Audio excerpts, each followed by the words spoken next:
Bharatiya Janata party के corporator पराक्रम सिंह जाडेजा की ओर से आज एक पत्रकार परिषद बुलाई गई थी। दरअसल उनकी ओर से पुलिस शिकायत दर्ज करवाई गई है। इसी मुद्दे के बारे में जानकारी देने के लिए भारतीय जनता पार्टी के कॉर्पोरेटर पराक्रम सिंह जाडेजा ने ये पत्रकार परिषद बुलाई थी। आपको बता दें कि भाजपा के ही कार्यकर और नगर प्राथमिक शिक्षा समिति के पूर्व अध्यक्ष दिलीप सिंह गोहिल और अन्य कईयों के सामने भारतीय जनता पार्टी के कॉर्पोरेटर पराक्रम सिंह जाडेजा ने पुलिस शिकायत दर्ज करवाई है। तब आज पत्रकार परिषद के जरिए कॉर्पोरेटर पराक्रम सिंह जाडेजा की ओर से ये बताया गया कि दस्तावेज कर लेने के बाद ये पूरा मामला उनके ध्यान में आया है। ये सभी आरोपी भूमाफिया है। इन लोगों ने सरकार के साथ धोखाधड़ी की है। पुलिस शिकायत के बाद पुलिस ने गिरफ्तारी की है और आगे पूछताछ की जा रही है। ऐसा भी भारतीय जनता पार्टी के कॉर्पोरेटर पराक्रम सिंह जाडेजा का कहना है। वैसे जब ये बात पार्टी के ध्यान में आई है तो पार्टी भी इस मामले में योग्य कार्रवाई करेगी, ऐसा भी भाजपा के कॉर्पोरेटर पराक्रम सिंह जाडेजा ने कहा है। तब आइए आपको सुनाते हैं इस पूरे मामले पर पराक्रम सिंह जाडेजा ने क्या क्या कहा है। मैं थोड़ा टाइम पहला એટલે કે એપ્રિલ મહિનાની અંદર એક જમીન ખરીદેલી, એના દસ્તાવેજો હમણાં 2 મહિના પહેલાં જ થયા અને દસ્તાવેજો થયા પછી જમીન ઉપર મેં ટ્રેક્ટર મોકલી અને જમીન ખેડવા માટે મારા માણસોને મોકલેલા। ત્યારે બાજુવાળા વ્યક્તિ આવેલા કે બાપુ આ જમીન અમારે પણ ખરીદવા માટેના ડોક્યુમેન્ટ થયેલા છે।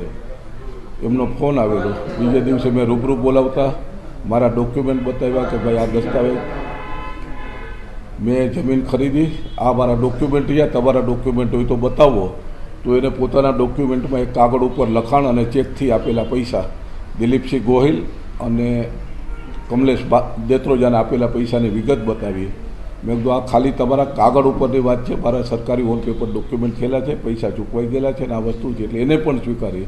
તે પછી આ દિલીપસિંહ અને કમલેશને બોલાવતા એની સાથે વાતચીત કરી અને વાતચીતની અંદર ઘણા બધા એના ફેસ ઉપરથી એવું લાગ્યું કે કાંઈક ને કાંઈક ખોટું થયું છે।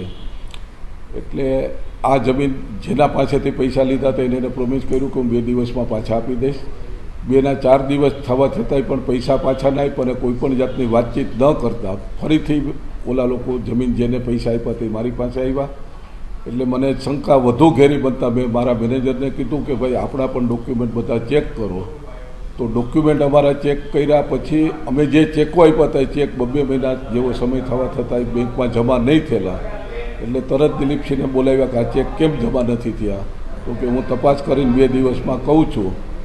અને ત્યારે અમારી શંકા વધુ દ્રઢ બની અને 2 દિવસ પછી ફરીથી પાછા બોલાવ્યા। પાછા આવ્યા ત્યારે પણ કોઈ યોગ્ય જવાબ નહીં મળતા અમારી રીતે બંને જણાને બેસાડી અને અમારી ભાષામાં પૂછપરછ કરતા તરત જ બંને પડી ભાંગ્યા અને બંનેએ સ્વીકારી લીધું કે આ અમે તમારી સાથે આ છેતરપિંડી કરી છે।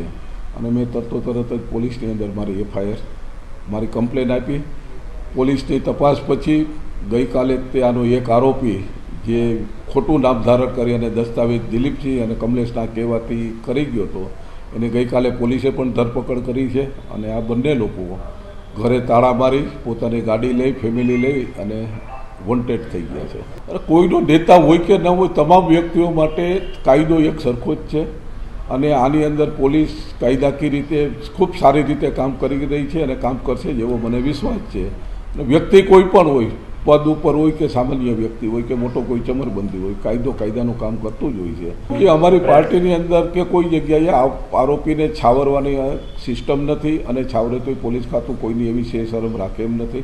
કાયદાકીય રીતે ફરીથી એવો કાયદાની અંદર જ એટલી જોગવાઈ છે કે આ એક કેસ બનતા અનેક આવા ભૂમાફિયાઓ ફરીથી આવું કાર્ય કરતા 100 ફેરે વિચારશે એવું કાયદાની અંદર જે સજાની જોગવાઈ છે જે રીતે કામ છે એ મને વિશ્વાસ છે કે 100% रीते काम था से।